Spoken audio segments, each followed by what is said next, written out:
నమస్తే myself Sarasija welcome to Maitri news. ముందుగా headlines.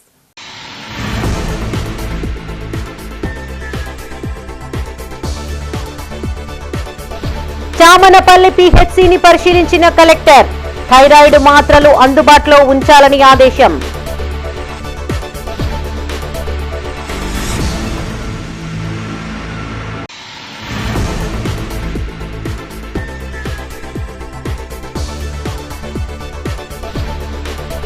వర్షాలతో రెసిడెన్షియల్ హాస్టల్ కు మూతబడిన దారి. తాత్కాలికంగా సిమెంట్ బ్రిక్స్ తో నడకకు ఏర్పాట్లు.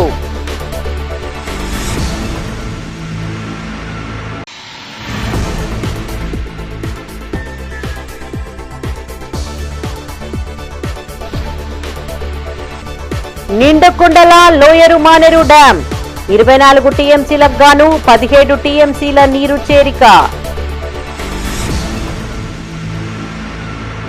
ఇక వార్తల్లోని వివరాలు. కరీంనగర్ రూరల్ మండలంలోని చామనపల్లి ప్రాథమిక ఆరోగ్య కేంద్రాన్ని జిల్లా కలెక్టర్ పమేలా సత్పతి సందర్శించారు. కేంద్రంలో నిర్వహిస్తున్న ఆరోగ్య మహిళా కార్యక్రమాన్ని పరిశీలించారు. ఇప్పటి వరకు ఆరోగ్య పరీక్షలు చేయించుకున్న మహిళల వివరాలు రిజిస్టర్ ద్వారా పరిశీలించారు. రోగులతో మాట్లాడి ఆరోగ్య సేవల వివరాలను అడిగి తెలుసుకున్నారు. యోగా కేంద్రాన్ని సందర్శించారు. ఫార్మసీలో అందజేస్తున్న మందుల వివరాలను అడిగి తెలుసుకున్నారు.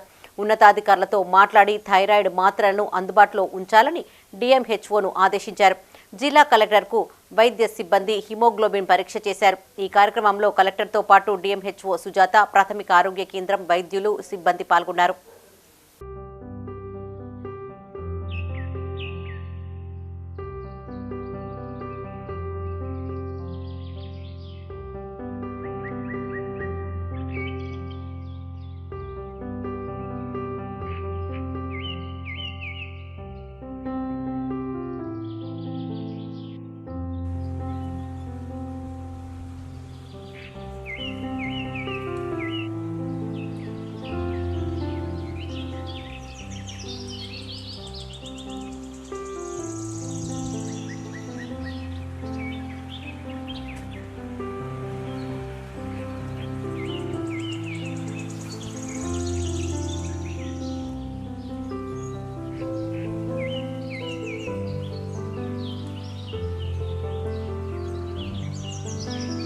కరీంనగర్ శివార్లోని ఓ ప్రభుత్వ స్కూల్ హాస్టల్కు విద్యార్థులు వెళ్లేందుకు రోడ్డు లేకుండా పోయింది. గత 3 రోజులుగా కురుస్తున్న వర్షాలతో రోడ్లంతా జలమయమయ్యాయి. పాఠశాల ప్రిన్సిపల్ తాత్కాలిక చర్యలు తీసుకున్నప్పటికీ విద్యార్థులు హాస్టల్ వెళ్లేందుకు అష్టకష్టాలు పడాల్సి వస్తోంది. రేకుర్తిలోని మైనార్టీ రెసిడెన్షియల్ స్కూల్ పై మైత్రి ఛానల్ అందిస్తున్న ప్రత్యేక కథనం ఇప్పుడు చూద్దాం. కరీంనగర్లోని రేకుర్తి 19వ డివిజన్లోని తెలంగాణ మైనార్టీ రెసిడెన్షియల్ స్కూల్ విద్యార్థులు వర్షాల కారణంగా అవస్థలు పడాల్సి వస్తోంది. స్కూల్కు కొంత దూరంలో ఉన్న హాస్టల్కు విద్యార్థులు నడుచుకుంటూ వెళ్తుంటారు. ప్రస్తుతం కురుస్తున్న వర్షాల కారణంగా స్కూల్ నుండి హాస్టల్కు వెళ్లే ప్రాంతమంతా నీటితో మునిగిపోయింది. ప్రిన్సిపల్ స్పందించి తాత్కాలికంగా సిమెంట్ బ్రిక్స్ వేయడంతో వాటిపై నుండి విద్యార్థులు నడుచుకుంటూ వెళ్తూ రాకపోకలు కొనసాగిస్తున్నారు. అంతేకాకుండా నిత్యం నీరు నిలిచి ఉండడంతో పాములు, తేళ్లు, విషపూరిత కీటకాలు వస్తున్నాయని విద్యార్థులు చెప్తున్నారు. ये सोसाइटी 2016 में इस्टेब्लिश हुआ, पर अभी तक हमको ड्रेनेज कनेक्शन नहीं है. तो अब हमको ड्रेनेज कनेक्शन नहीं है ना, तो अब हेवी रेन्स जो आ रहे उसके वजह से हमको वहाँ पर ब्लॉक हो जा रहा. तो हमको हम लोग का टेम्पररी सोल्यूशन ढूंढ लेना ना, इसीलिए हम लोग वहाँ पर रॉक्स डाल रहे. हमारे सिक्योरिटी अंकल्स वहाँ रॉक्स डाल के हम लोग चल लेते हुए जा रहे.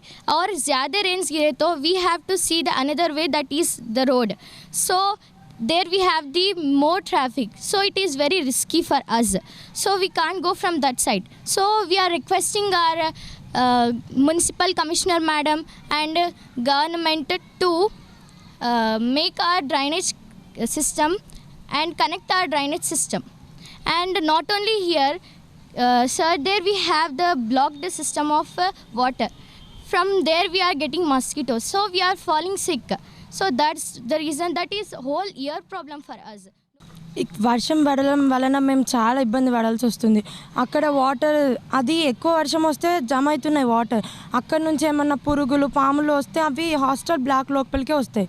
ఇక్కడ ఉంది హాస్టల్, ఇంకా కాలేజ్, స్కూల్ ఇక్కడే ఉన్నాయి.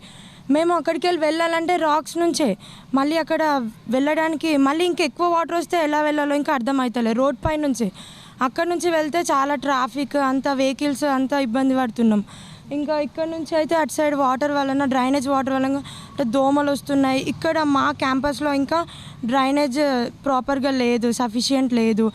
మేము చాలా టైమ్స్ ఎంత చెప్పినా కానీ ఎవరి దగ్గర నుంచి ఇప్పటివరకు అయితే రెస్పాన్స్ రాలేదు. మేము ఇంకా రెస్పాన్స్ రావాలి, మాకు ఇంకా ఫెసిలిటీస్ కావాలి అని కోరుకుంటున్నాం. లోతట్టు ప్రాంతం కారణంగా హాస్టల్కు వెళ్లే దారిలో నీరు నిలిచిందని ప్రిన్సిపాల్ మౌనిక సోని అన్నారు. స్టోన్స్తో తాత్కాలిక రహదారి ఏర్పాటు చేశామని తెలిపారు. డ్రైనేజీ లేకపోవడం వల్ల ఇలాంటి సమస్యలు ఎదుర్కోవాల్సి వస్తుందని చెప్పారు. ఈ విషయంపై పలుమార్లు మున్సిపల్ అధికారులను కోరామని గుర్తు చేశారు. సమస్య శాశ్వతంగా పరిష్కారం అయ్యేలా జిల్లా అధికారులు చర్యలు తీసుకోవాలని కోరారు.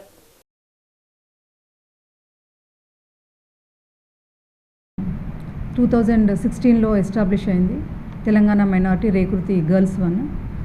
దిస్ 8 years కంప్లీట్ చేసుకున్నాము. సో 2016 నుంచి కూడా ఇదే బిల్డింగ్లో మేము నడిపిస్తున్నాము. ప్రతిసారి వర్షం పడినప్పుడల్లా ఇది లో లయింగ్ ఏరియా అవ్వడంతో వాటర్ క్లాగింగ్ కండిషన్ ఇక్కడ. సో ప్రతిసారి మేము అక్కడ స్టోన్స్ వేసి, అంటే academic block to hostel block వెళ్ళాలంటే పిల్లలకు ఇబ్బందులు ఏం రాకుండా స్టోన్స్ మీద నడిపిస్తున్నాము. బట్ ఎక్కువ వర్షాలు వస్తే కనుక ఇది కొంచెం మళ్ళీ రోడ్డు టర్న్ తీసుకోవాల్సి వస్తుంది. టర్న్ తీసుకుంటే ట్రాఫిక్ ఏరియా కాబట్టి గర్ల్స్ స్కూల్ 450 స్ట్రెంత్ ఉంది. సో హెన్స్ ఫోర్త్ ఇక్కడ డ్రైనేజ్ కెనాల్ లేకపోవడం కూడా చాలా ప్రాబ్లంగా ఉంది. ఇంతకుముందు కూడా మున్సిపల్ కమిషనర్ సార్ని చాలాసార్లు రిక్వెస్ట్ చేశాము. So my humble request and my kind request to collector madam and municipal commissioner madam is to please provide us with drainage canal.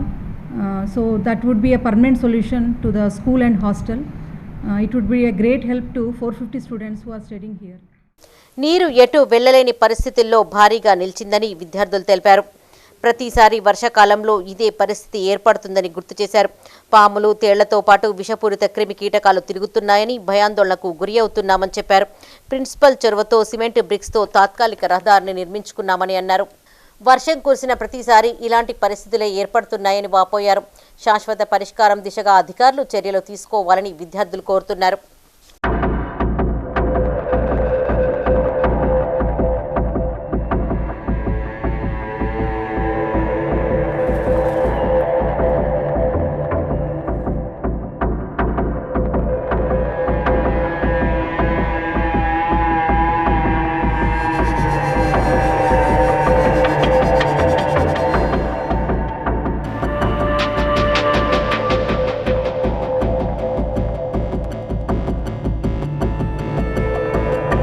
Karimnagar జిల్లాలో గత 3 రోజులుగా ఎడతెరిపి లేకుండా కురుస్తున్న భారీ వర్షానికి ఎల్ఎండి రిజర్వాయర్కు భారీగా నీరు చేరుతోంది. ప్రస్తుతం మోయతుమ్మెద వాగు నుండి 8,144 క్యూసెక్కుల వరద వచ్చి చేరింది. దీంతో ఎల్ఎండి రిజర్వాయర్ నీటి మట్టం 24 టీఎంసీలకు గాను 17 టీఎంసీలకు దగ్గరలో ఉంది. మోయతుమ్మెద వాగు నుండి గత 2 రోజులుగా 39,000, ఇటు మిడ్ మానేరు నుంచి 3,000 క్యూసెక్కుల నీరు ఎల్ఎండికి వరద వచ్చి చేరింది. దీంతో ప్రస్తుతం ఎల్ఎండిలో నీటి సామర్థ్యం 17 టీఎంసీలకు చేరుకుంది. ప్రస్తుతం మోయతుమ్మెద వాగు నుండి 8,000 క్యూసెక్కులు మాత్రమే వస్తోంది. మిడ్ మానేరు నుంచి ఇన్ఫ్లో నిలిచిపోయింది. మరో 8 టీఎంసీల నీరు ఎల్ఎండికి చేరితే 24 టీఎంసీలకు చేరుకొని పూర్తి స్థాయిలో నిండుతుందని ఎస్ఈ రమేష్ తెలిపారు.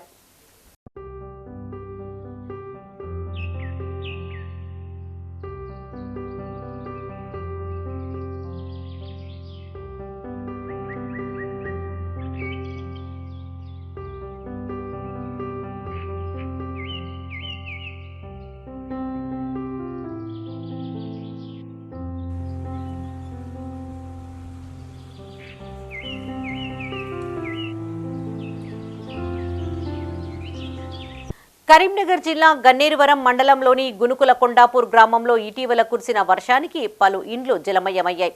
విషయం తెలుసుకున్న ఎమ్మెల్యే కవ్వంపల్లి సత్యనారాయణ దళిత కాలనీని సందర్శించారు. వరదలకు కారణమైన డ్రైనేజీలను పరిశీలించారు. వెంటనే పూడ్చివేతకు గురి అయిన మురుగు కాల్వలను మరమ్మత్తు చేయాలని పంచాయతీ అధికారులను ఆదేశించారు. పరిసరాల పరిశుభ్రతకు ప్రతి ఒక్కరూ సహకరించాలని ఆయన గ్రామస్తులను కోరారు.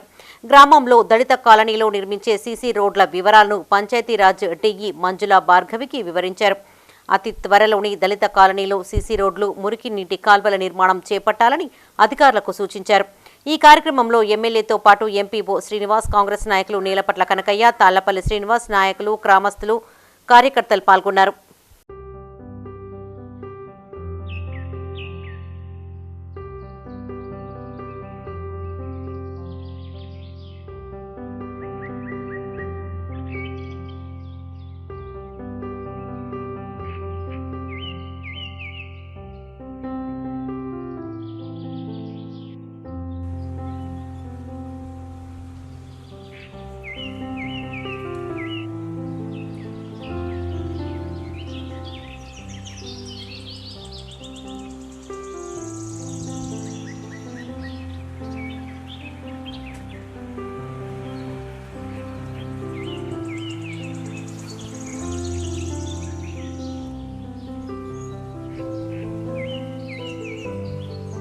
ఇటీవల అనారోగ్యానికి గురైన ఓ దినపత్రికకు చెందిన రిపోర్టర్ సిలివేరి మహేందర్ అరుదైన వ్యాధితో యశోద ఆసుపత్రిలో చికిత్స పొందుతున్నాడు. వైద్య ఖర్చుల నిమిత్తం సుమారు 20 లక్షల రూపాయలు అవసరం పడగా పలువురు దాతలు ముందుకు వచ్చి సాయం అందిస్తున్నారు. సమాచారం తెలుసుకున్న all force chairman Narender Reddy 50,000 రూపాయల ఆర్థిక సహాయాన్ని అందజేశారు. జిల్లా ఒలింపిక్ సంఘం ప్రధాన కార్యదర్శి గసిరెడ్డి జనార్దన్ రెడ్డి, ఉపాధ్యక్షుడు తుమ్మల రమేష్ రెడ్డిని కరీంనగర్లోని ఆయన కార్యాలయానికి పిలిపించుకుని 50,000 రూపాయల చెక్కును అందజేశారు. ఉదార స్వభావంతో 50,000 అందించిన నరేందర్ రెడ్డికి జిల్లా ఒలింపిక్ అసోసియేషన్ ప్రతినిధులు, క్రీడా సంఘాల ప్రతినిధులు, మహేందర్ కుటుంబ సభ్యులు కృతజ్ఞతలను తెలియజేశారు.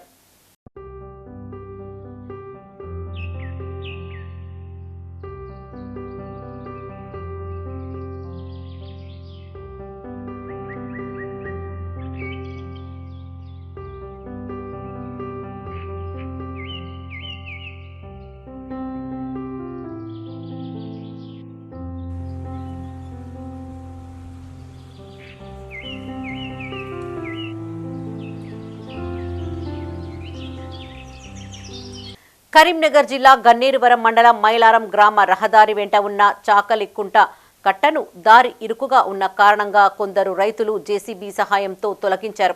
సమాచారం అందుకున్న ఇరిగేషన్ ఏఈ రాజ్ కుమార్ సంఘటనా స్థలానికి చేరుకొని కట్ట తొలగించిన రైతులను విచారించారు.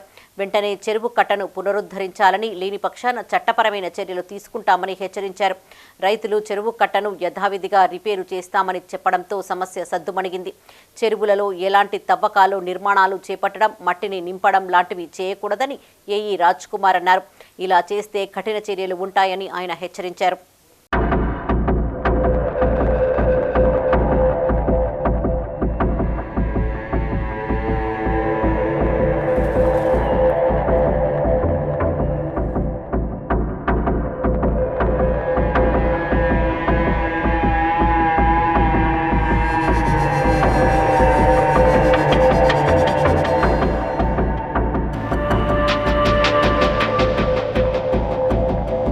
రానున్న గణపతి నవరాత్రి ఉత్సవాలను ఘనంగా నిర్వహించనున్నామని విద్యానగర్ ప్యారిస్ లైన్ వాసులు తెలిపారు.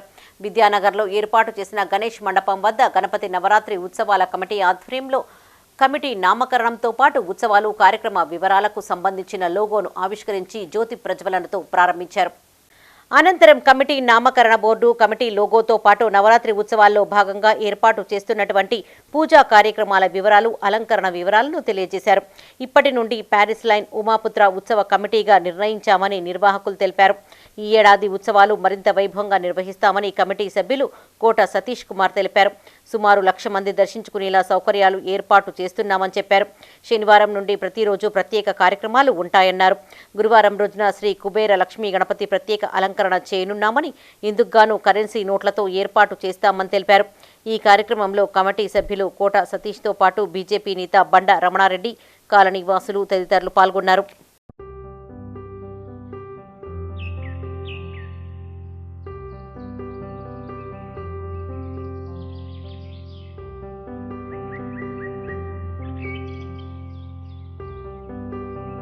గణేష్ నవరాత్రి ఉత్సవాల్లో భాగంగా ప్యారిస్ లైన్ నుంచి నిర్వహించే నవరాత్రి ఉత్సవాలలో భాగంగా మేము అంటే ఈ సంవత్సరం గత సంవత్సరం స్టార్ట్ చేసినటువంటి గణేష్ నవరాత్రి ఉత్సవాలలో ఏదైతే విజయవంతంగా నిర్వహించామో అంటే దాదాపు 50,000 నుంచి 60,000, 70,000 వరకు భక్తులు ఇక్కడ దర్శనం చేసుకునేటువంటి పరిస్థితిని మేము లాస్ట్ టైం చేశాము. కానీ ఈ సంవత్సరము అంతకు మించి లక్షకు పైగా భక్తులు ఈ నవరాత్రి ఉత్సవాలలో భాగంగా వినాయకుని దర్శనం చేసుకొని భగవంతుని కృపకు పాత్రలు చేయాలనే ఉద్దేశంతో అని ఈ సంవత్సరం కూడా వినూత్నంగా అంటే కార్యక్రమాలు ఏంటిదంటే మా కమిటీ నామకరణం నుంచి మొదలుకుంటే ఉమాపుత్ర ఉత్సవ కమిటీ, అలాగే మా లోగో ప్లస్ మేము ప్రతిరోజు నవరాత్రిలో 9 రోజులు మేము నిర్వహించే కార్యక్రమాల్లో కూడా శ్రీకృష్ణ లీలలు, అలాగే రుద్రాభిషేకము, అలాగే శ్రీ కుబేర లక్ష్మీ గణపతి అలంకరణ అంటే ఒకే మండపం పైన కుబేరుడు లక్ష్మి గణపతిని మేము అంటే భక్తులకు దర్శన భాగ్యం కలిగేలా ఆ భగవంతుల కృపకు అందరి ప్రజలను పాత్రలు చేయాలి, అందులో భాగస్వాములు చేయాలనే ఉద్దేశంతో అంటే ఈ కార్యక్రమానికి ఈ నవరాత్రిలో మా ప్యారిస్లోని ఉమాపుత్ర ఉత్సవ కమిటీకి వచ్చేటువంటి దర్శనం చేసుకునే భక్తులకు ప్రతి ఒక్క భక్తునికి అందులో భాగస్వామ్యం చేయాలనే ఉద్దేశంతో అభిషేకం నుంచి మొదలు పెడితే ప్రతి ఒక్క కార్యక్రమంలో దర్శనం చేసుకొని ఆ భగవంతుని కృపకు పాత్రలు కాగలరని మా ప్యారిస్లోని ఉత్సవ కమిటీ ద్వారా నగర ప్రజలందరినీ కోరుచున్నాం. ఈరోజు ఉమాపుత్ర ఉత్సవ కమిటీ ఆధ్వర్యంలో ఈ నవరాత్రి ఉత్సవాల సందర్భంగా రోజువారీ కార్యక్రమాలు ఏంటి దాన్ని పత్రికా రూపకంలో మన ఆహ్వాన పత్రికలు కొట్టించి వాళ్ళ మీడియా మిత్రుల సమక్షంలో అద్భుతంగా కార్యక్రమాన్ని ఒక పేరు పెట్టుకొని దీన్ని పోయిన సంవత్సరం స్టార్ట్ చేసి లోగోన్ ఈ సంవత్సరం పోయిన సంవత్సరం స్టార్ట్ చేసింది కనుక వేలాది మంది తరలి వచ్చిండ్రు. ఈ సంవత్సరం ఇప్పుడు అంటేనే ఒక విద్యావంతులకు అందరికీ విద్యానగర్ ఎంత పెద్దగా ఉండనో అంత పెద్దదని వేరు పేర్లు పెట్టినా కూడా ఇప్పుడు ఈ విద్యానగర్ అంటేనే ఈ ఉత్సవ కమిటీతోని ఈ గణేష్ ఉత్సవాలతోని విద్యానగర్ అంటే ఏందో ఇప్పుడు నగరం అంతా తెలిసే విధంగా వారు ప్రయత్నం చేస్తున్నారు. వారికి ప్రత్యేక ధన్యవాదాలు తెలియజేసుకుంటూ రోజు అందరూ దర్శించుకోవాల్సిందిగా నగర ప్రజలందరికీ. సెప్టెంబర్ 10వ తేదీన కరీంనగర్లో జరగబోయే సదస్సును విజయవంతం చేయాలని జిల్లా అంబేద్కర్ యువజన సంఘం అధ్యక్షులు సముద్రాల అజయ్ అన్నారు. నగరంలోని కోర్టు చౌరస్తాలో అంబేద్కర్ విగ్రహం వద్ద మాదిగల ఐక్యవేదిక ఆధ్వర్యంలో రూపొందించిన కరపత్రాలను విడుదల చేశారు. షెడ్యూల్ కులాల ఏబీసీడీ వర్గీకరణపై నిర్వహించబోయే సదస్సుకు భారీ సంఖ్యలో హాజరు కావాలని పిలుపునిచ్చారు. ఈ సదస్సుకు రాష్ట్ర వ్యాప్తంగా ఉన్న పలువురు ప్రముఖులు హాజరవుతారని తెలిపారు. ఈ కార్యక్రమంలో సముద్రాల అజయ్తో పాటు ఉత్తర తెలంగాణ ఇన్ఛార్జ్ కల్లపల్లి శంకర్, సుద్దాల లక్ష్మణ్, గోష్కి శంకర్, కోండ్ర స్వరూప, మర్వాడి సుదర్శన్, మాదిగల ఐక్యవేదిక నాయకులు, సభ్యులు పాల్గొన్నారు. ఈ నెల సెప్టెంబర్ 10వ తారీఖున కరీంనగర్లోని పద్మనగర్లోని గల ఇందిరా గార్డెన్లో కరీంనగర్ జిల్లా ఉమ్మడి మాదిగల ఐక్యవేదిక ఆధ్వర్యం లోపల మరి షెడ్యూల్ కులాల ఏబీసీడీ వర్గీకరణపై ఒక సదస్సు కార్యక్రమాన్ని నిర్వహించడం జరుగుతూ ఉంది. కాబట్టి కరీంనగర్ జిల్లాలో ఉన్నటువంటి ఉమ్మడి జిల్లాలో ఉన్నటువంటి మాదిగ సోదరులందరూ కూడా ఈ కార్యక్రమానికి తరలివచ్చి ఈ కార్యక్రమాన్ని విజయవంతం చేయాలని చెప్పి ఈ సందర్భంగా కోరుతా ఉన్నాం. గౌరవ మందకృష్ణ మాదిగ గారు అలాగే మాదిగ ఉపకులాలకు సంబంధించి మరి ఎంతోమంది త్యాగాలు చేసినటువంటి ఈ సందర్భం లోపల ఇప్పుడు ఏబీసీడీ వర్గీకరణ సాధించినటువంటి ఈ విజయోత్సవాన్ని పురస్కరించుకొని మరి ఈ నెల 10వ తారీఖున ఇందిరా గార్డెన్లో మరి షెడ్యూల్ కులాల ఏబీసీడీ వర్గీకరణపై సదస్సు కార్యక్రమం నిర్వహించడం జరుగుతూ ఉంది. కాబట్టి మాదిగ ఉపకులాలకు సంబంధించి అందరూ కూడా ఈ కార్యక్రమంలో పాల్గొనాలని చెప్పి తెలియజేస్తాము. మరి ఇక్కడ కరపత్రము దాని 10వ తారీఖున జరిగే కార్యక్రమానికి సంబంధించి కరపత్రాన్ని రిలీజ్ చేయడం జరిగింది. అంబేద్కర్ సాక్షిగా ఈరోజు ఒక కరపత్రాన్ని రిలీజ్ చేశాము. మాదిగలు పెద్దన్న పాత్ర వహించి ఏదైతే అడుక్కున్న జాతి ఉన్నదో ఆ జాతి విముక్తికి బాబాసాహెబ్ అంబేద్కర్ పేర్కొన్న ఏదైతే సమాజంకు మందకృష్ణ గారు పోరాటంతో పాటు అందరిని ఏకం చేసి ఏబిసిడి వర్గీకరణ సాధించడానికి సుమగం చేశారు. మరి దాన్ని పురస్కరించుకొని ఇందిరా పార్కులో ఇందిరా గార్డెన్లో సెప్టెంబర్ 10 నాడు భారీ బహిరంగ సభ ఎస్సీ వర్గీకరణకు సంబంధితమైన న్యాయమైన పోరాటం, ఆ న్యాయమైన పోరాటానికి ముఖ్యంగా ఎంపీలు ఎమ్మెల్యేలు ఈ దళిత జాతికి నిజంగానే విముక్తి కలిగిందన్న స్వేచ్ఛ కలిగిన వాళ్ళందరూ రావాలని, అదే మాదిరిగా ప్రజా సంఘాల నాయకులు కూడా పెద్ద ఎత్తున తరలి రావాలని మరి దాన్ని పురస్కరించుకొని ప్రజాస్వామికంగా మరి సీఎంలు మన తెలంగాణనే కాకుండా వివిధ సీఎంలు కూడా వర్గీకరణకు పూర్తి స్థాయిలో సపోర్ట్ చేయాలని మేము డిమాండ్ చేస్తున్నాం. కరీంనగర్ జిల్లా మానకొండూరు మండలం భూ కబ్జా కేసులో అరెస్టైన చిట్టుమల్ల శ్రీనివాస్ చిట్టాలు ఒక్కొక్కటిగా బయటకు వస్తున్నాయి. ఆయన కబంధ హస్తాల్లో చిక్కుకొని విలవిల్లాడుతున్న బాధితులు ఇప్పుడిప్పుడే బయటకు వస్తున్నారు. తాజాగా చిట్టుమల్ల ధనదాహానికి ఆర్థికంగా నిలువెల్లా దహనమైన ఓ బాధితుడు మైత్రి ఛానల్ను ఆశ్రయించాడు. చిట్టుమల్ల శ్రీనివాస్ అండ్ గ్యాంగ్ చేసిన ఆర్థిక దోపిడీ కారణంగా బాధితుడి కుటుంబం రోడ్డున పడింది. భార్యాభర్తలు ఇద్దరూ ఆత్మహత్య చేసుకునేంత దూరం వెళ్లారంటే శ్రీనివాస్ వారిని ఏ విధంగా వేధించాడో అర్థం చేసుకోవచ్చు. చిట్టుమల్ల శ్రీనివాస్ చేతిలో నిలువు దోపిడీకి గురి అయిన బాధితుడిపైన మైత్రి ప్రత్యేక కథనం ఇప్పుడు చూద్దాం. ఇదిగో ఈయన పేరు రాయి సమ్మయ్య. హనుమకొండకి చెందిన రియల్ ఎస్టేట్ వ్యాపారి. చిట్టుమల్ల శ్రీనివాస్ కారణంగా గడిచిన 10 ఏళ్లలో తాను అనుభవించిన మానసిక క్షోభను వివరించడానికి మైత్రి ఛానల్ గడపదొక్కాడు. గత శనివారం మానకొండూరు భూ కబ్జా కేసులో అరెస్టైన చిట్టుమల్ల శ్రీనివాస్ కథనాన్ని టీవీలో చూసిన తర్వాత తనకి కూడా న్యాయం జరుగుతుందనే నమ్మకంతో మైత్రి ఛానల్ని వెతుక్కుంటూ వచ్చాడు బాధితుడు రాయి సమ్మయ్య. వరంగల్ జిల్లా ఆలేరు గ్రామంలో రావుల మనోహర్ రెడ్డి ఆయన సోదరుల నుంచి రాయి సమ్మయ్య 2012 సంవత్సరం జూలై నెలలో 16,21,000కి ఎకరం చొప్పున 3,36,00,000కి 20 ఎకరాల 31 గుంటల భూమిని కొనుగోలు చేశాడు. ఇందుకు గాను 1,76,00,000 రూపాయలను అడ్వాన్స్గా చెల్లించి మిగతా 1,60,00,000 రూపాయలు 6 నెలల గడువుతో చెల్లిస్తారని ఒప్పందం చేసుకున్నాడు.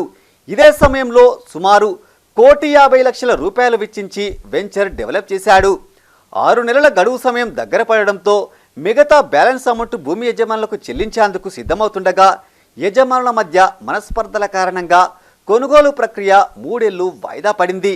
ఈ 3 ఏళ్ల కాలానికి భూ యజమానులకు అదనంగా డబ్బులు చెల్లించాలని పెద్ద మనుషుల ఒప్పందంలో కాగితం రాయించుకున్నారు ఇరు వర్గాల వారు.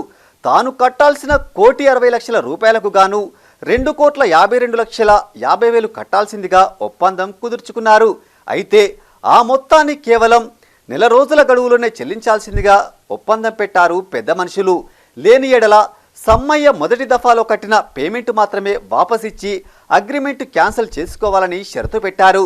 దీంతో అప్పటికే వడ్డీలతో కలిపి 2 కోట్లకు పైగా పెట్టుబడి పెట్టిన సమ్మయ్య ఆ మొత్తం నష్టపోకూడదనే ఉద్దేశంతో అగ్రిమెంట్ ప్రకారం 1 నెలలోనే 2,52,00,000 రూపాయలు కట్టాలని నిర్ణయించుకున్నాడు. అందుకోసం కరీంనగర్కు చెందిన వ్యాపారులు ఎలగందుల వీరేశం, నాంపల్లి నాగార్జునాచారి, ఎన్నంపల్లి మునిందర్ అనే వ్యక్తులను సంప్రదించాడు.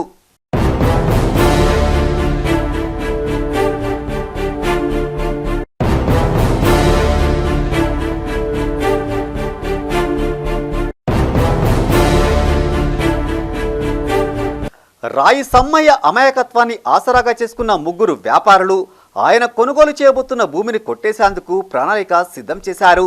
రాయి సమ్మయ్యకు 3 కోట్ల రూపాయలు అప్పుగా ఇవ్వడానికి అంగీకారం తెలిపిన ఈ 3 వ్యక్తులు ఆయన కొనుగోలు చేయబోయే భూమిని తమ పేరిట రిజిస్ట్రేషన్ చేయాల్సిందిగా షరతు పెట్టారు. అందుకు అంగీకారం తెలిపిన సమ్మయ్య నెలకి 2 రూపాయల మిత్తికి 3 కోట్ల రూపాయలను అప్పుగా తీసుకుని ఏడాదిలోగా చెల్లిస్తారని అంగీకారం తెలిపాడు.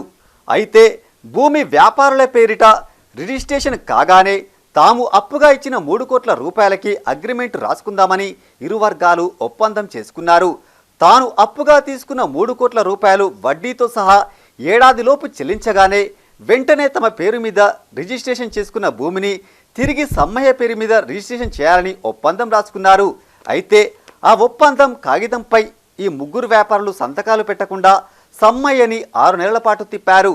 ఇదేంటని సమ్మయ్య నిలదీయగా మరో 6 నెలల్లో గడువు ముగుస్తుంది, ఇక అగ్రిమెంట్ అవసరం లేదు, గడువులోపు అప్పు మొత్తం చెల్లించగానే నీ భూమి నీకు రిజిస్ట్రేషన్ చేస్తామని సమ్మయ్యని నమ్మబలికారు 3 ఫైనాన్షియర్లు.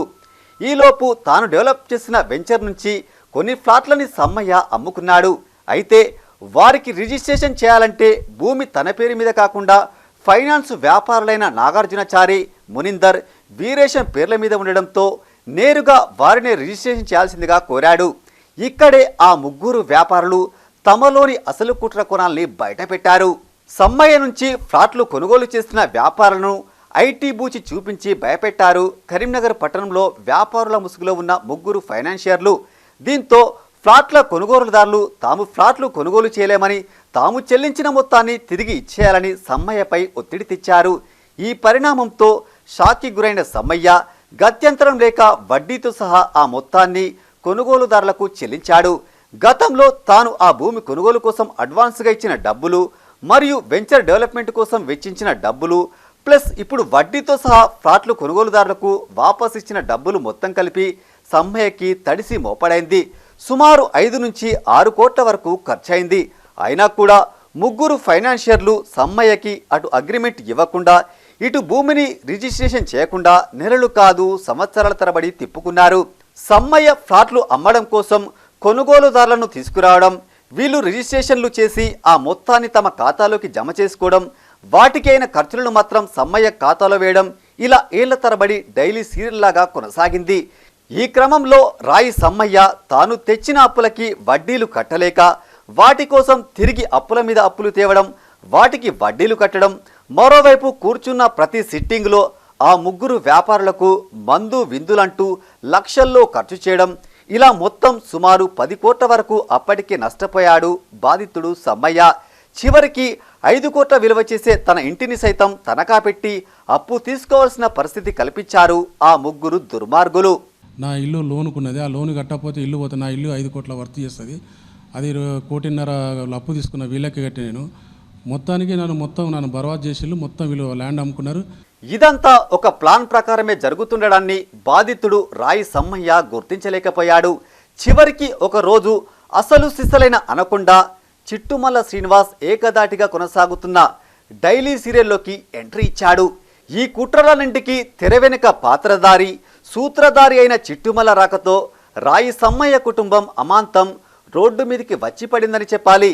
చిట్టుమల్ల శ్రీనివాస్ ఆయన గ్యాంగు కుట్రలని కనిపెట్టలేని సమ్మయ్య గత్యంతరం లేక ఒకరోజు అప్పటి మంత్రిని కలిశాడు. ఇరు వర్గాలను కూర్చోబెట్టిన నాటి మంత్రి బాధితుడు సమ్మయ్యకి జరిగిన అన్యాయాన్ని గుర్తించి ఫైనాన్షియర్లంతా కలిసి బాధితుడికి 2,20,00,000 ఇవ్వాల్సిందిగా ఫైనల్ సెటిల్మెంట్ చేశారు. కానీ మాజీ మంత్రి మాటల్ని ఏమాత్రం లెక్కచేయని చిట్టుమల్ల అండ్ గ్యాంగ్ అందులో నుంచి 1/2 కోటి వరకు నొక్కేసి మిగతా డబ్బులను మాత్రమే బాధితుడు సమ్మయ్యకిచ్చారు. మరోవైపు ఆలేరు వెంచర్లోని ఫ్లాట్లని బాధితుడు సమ్మయ్యకు తెలియకుండా మొత్తం విక్రయించారు. ఈ విషయం తెలుసుకున్న సమ్మయ్య గొడవకి దిగడంతో ఫ్లాట్లు అమ్మగా మొత్తం 14 కోట్ల రూపాయలు వచ్చాయని, అందులో సగం 7 కోట్ల రూపాయలు బాధితుడికి ఇస్తామని నమ్మబలికారు. 7 కోట్ల రూపాయలు ముట్టినట్టు అగ్రిమెంట్ మీద సంతకాలు పెట్టగానే డబ్బులు ఇచ్చేస్తామని ఒప్పించారని, ఇది నమ్మి తాను తన భార్య అగ్రిమెంట్ మీద సంతకాలు పెట్టామని బాధితుడు సమ్మయ్య మైత్రితో గోడు వెళ్ళబోసుకున్నాడు. తాము సంతకాలు పెట్టగానే అగ్రిమెంట్ కాపీ లోపల పెట్టుకుని మరుసటి రోజు వచ్చి డబ్బులు తీసుకెళ్లాల్సిందిగా చెప్పారని, ఆ రోజు నుంచి నేటి వరకు తమకి 1 రూపాయి కూడా ఇవ్వలేదని బాధితుడు సమ్మయ్య చెబుతున్నారు. దీనికి మెయిన్ సూత్రధారి చిట్టుమల్ల శ్రీనివాస్, ఆయన వల్ల మొత్తం నేను కొలాప్స్ అయిపోయినా. గతంలో మంత్రి గారు 2,20,00,000 నాకు ఇవ్వమన్నారు. ఇస్తామని నన్ను హైదరాబాద్ తీసుకుపోయి రిజిస్టర్ చేయించుకొని అందులో 42 లక్షలు కట్ చేసిండు చిట్టుమల్ల శ్రీనివాస్. 1,78,00,000 పేమెంట్ చేసిండు. మీ ఇస్తా ఏం చేసుకుంటూ చేసుకొని బెదిరించిండు. ఇది తీసుకపోతా లేకుంటే ఇవ్వంటే నేను పోతాను భయంతో నా డబ్బులు తీసుకొని వచ్చాను. మొత్తం నన్ను లాస్ చేసిన వీళ్ళు. మా భార్య పిల్లలు మేము ఉరి పెట్టుకునే పరిస్థితి వచ్చింది. ఇలా చిట్టుమల్ల శ్రీనివాస్ ఆయన గ్యాంగు నుంచి బాధితుడు రాయి సమ్మయ్య అడుగడుగునా మోసపోయాడు. మాజీ మంత్రి అనుంగ అనుచరుడినంటూ చెప్పుకు తిరిగే చిట్టుమల్ల శ్రీనివాస్ అతని మిత్రులు చేసిన మోసం కారణంగా బాధితుడు 10 ఏళ్ల కాలంలో సుమారు 16 కోట్ల మేరకు నష్టపోయాడు. ఇప్పటికీ ఆయన ఇల్లు తాకట్టులోనే ఉంది. మరోవైపు చిట్టుమల్ల ఆయన గ్యాంగు కేవలం 3 కోట్ల రూపాయల పెట్టుబడి మాత్రమే పెట్టి సుమారు 30 కోట్ల పైచిలకు లాభపడ్డారు. చిట్టుమల్ల శ్రీనివాస్ చేసిన ఆర్థిక మోసాన్ని బాధితుడు గత ప్రభుత్వ డీజీపీకి ఫిర్యాదు చేశాడు. డీజీపీ సూచన మేరకు అప్పటి సిపి కమలాసన్ రెడ్డికి సైతం ఫిర్యాదు చేశాడు. కానీ బాధితుడు సమ్మయ్యకి ఎక్కడా న్యాయం జరగలేదు. చివరికి మీడియాను ఆశ్రయించినా తన గోడు పట్టించుకోలేదు. చిట్టుమల్ల గ్యాంగు చేసిన నమ్మక ద్రోహానికి ఒకానొక సందర్భంలో భార్యాభర్తలిద్దరూ ఆత్మహత్య చేసుకుందామని నిర్ణయం తీసుకున్నామని బాధితుడు చెబుతున్నాడు. ప్రస్తుతం కరీంనగర్ పోలీస్ కమిషనర్ అభిషేక్ మహంతి చేపట్టిన సాహసోపేత చర్యల వల్ల నిందితుడు చిట్టుమల్ల శ్రీనివాస్ మానకొండ్రు కేసులో పట్టుబడి కటకటాలు లెక్క పెడుతున్నాడు. అది చూసి బాధితుడు సమ్మయ్యకి ధైర్యం వచ్చింది. సిపి అభిషేక్ మహంతి తనకి కూడా న్యాయం చేస్తాడనే నమ్మకం కలిగిందని చెబుతున్నాడు. రేపో మాపో సిపి అభిషేక్ మహంతిని కలిసి తనకి జరిగిన అన్యాయంపై ఫిర్యాదు చేస్తారని చెబుతున్నాడు. నాకు మైత్రి ఛానల్ ద్వారా తెలిసింది ఏంటంటే ఆయనకు శిక్ష పడేది సిపి గారి ద్వారా పడేది అనుకుని ఆ ధైర్యంతో నాకు న్యాయం జరుగుతుంది మైత్రి గారికి వచ్చిన వారికును సిపి గారికి నేను కోరుకునేది ఏంటంటే నాకు చిట్టిమల శ్రీ నుంచి ఆ ముగ్గురు నుంచి నాకు న్యాయం చేయండి. అదే మిమ్మల్ని కోరుకుంటున్నా, సిపి గారిని మిమ్మల్ని దయచేసి నాకు న్యాయం చేయండి. అవినీతి అక్రమార్కులు భూ కబ్జాకోరులపై ఉక్కుపాదం మోపి వారి పీచు మనుస్తున్న సిపి అభిషేక్ మహంతి వద్దకి బాధితుడు సమ్మయ్య వెళితే ఆయనకి తప్పకుండా న్యాయం జరిగే అవకాశం ఉంది. సిపి అభిషేక్ మహంతి బాధితుడికి న్యాయం చేస్తాడని మైత్రి ఛానల్ 100% నమ్ముతుంది. మరోవైపు చిట్టుమల శ్రీనివాస్ మిగతా బాధితులు సైతం త్వరలో సిపిని కలిసేందుకు ఏర్పాట్లు చేసుకుంటున్నారని సమాచారం. చిట్టుమల్లపై పోలీసులు మరింత లోతుగా దృష్టి పెడితే లెక్కలేనన్ని బాగోతలు బయటపడే అవకాశం ఉంది. ప్రస్తుతానికి సమ్మయ్య ఇష్యూపై సిపి గారు ప్రత్యేక దృష్టి పెడితే మిగిలిన ఆ కొంచెం న్యాయం దక్కిన బాధితుడికి వ్యవస్థలపై నమ్మకం కలుగుతుంది. చూడాలి మరి ఏం జరుగుతుందో. గత 3 రోజులుగా కురుస్తున్న వర్షాలకు కరీంనగర్ జిల్లాలోని పలు ప్రాంతాలు జలమయమయ్యాయి. కరీంనగర్ రూరల్ మండలం నల్లగుంటపల్లె గ్రామంలో కాలువలు అధ్వాన్నంగా మారాయి. నిత్యం దోమలతో వ్యాధుల బారిన పడుతున్నామని గ్రామస్తులు తెలిపారు. పలుమార్లు అధికారులకు విన్నవించుకున్నా పట్టించుకోవడం లేదని గ్రామస్తులు ఆరోపిస్తున్నారు. అధికారులు స్పందించి తక్షణమే డ్రైనేజీలను శుభ్రం చేయాలని కోరుతున్నారు. సీత గౌరవనీయులైన కలెక్టర్ గారికి, ఎంపీడీఓ గారికి, కరీంనగర్ మండల్ రూరల్ నల్లగుంటపల్లె గ్రామం గత 3 రోజుల నుంచి వర్షాలు కురిసిన వేళలో మొత్తం డ్రైనేజీలు చెత్త చెదార అన్నీ తయారైనాయి. మోరీలు తీయమంటే తీస్తలేరు. కార్యదర్శి కారబారు చెప్పిన సుత అధికారులు ఎవరు పట్టించుకుంటలేరు. ఖాళీ బ్లీచింగ్ పౌడర్ జల్లు మన సుత చల్లుతలేరు. ఈ వాతావరణానికి డెంగ్యూ ఫీవరు, మలేరియా ఫీవరు వస్తున్నాయి. కార్యదర్శికి కారబారికి చెప్పిన సుత పట్టించుకుంటలేరు. కనీసం బ్లీచింగ్ పౌడర్ చల్లుతా అన్న సుత లేదు. శుక్రవారం నాడు చెప్పిన ఇంతవరకు సుత పట్టించుకుంటలేరు. ఫోటోలు సుత తీసిన ఇవాళ ప్రజాభవన్లకు వస్తే మంగళారామాన్ని బంద్ చేసారు. సుమారు నాడు వానలు కొట్టిందని లేదు కావచ్చు అనుకున్నాం. తెలియని కలెక్టర్ గారికి దయచేసి కార్యదర్శి కారబారు ఎంపీడీఓ గారి మీద సుత చర్య తీసుకోవాలని కోరుతున్నాను. మా వాడకు వచ్చి మీరు చూడండి, ఎన్నో దోమలు తయారవుతున్నాయి. సాయంత్రం పూట మస్తు దోమలు కుడుతున్నాయి ఆడ కూకుంటే. ఇవి ఈ బులెటిన్ విశేషాలు. మరిన్ని తాజా వార్తలతో మరో బులెటిన్లో మళ్ళీ కలుసుకుందాం. అప్డేట్స్ కోసం చూస్తూనే ఉండండి మైత్ర న్యూస్. మేము లోకల్, మాడ్డా, కరీంనగర్. Sign out, Sarasija.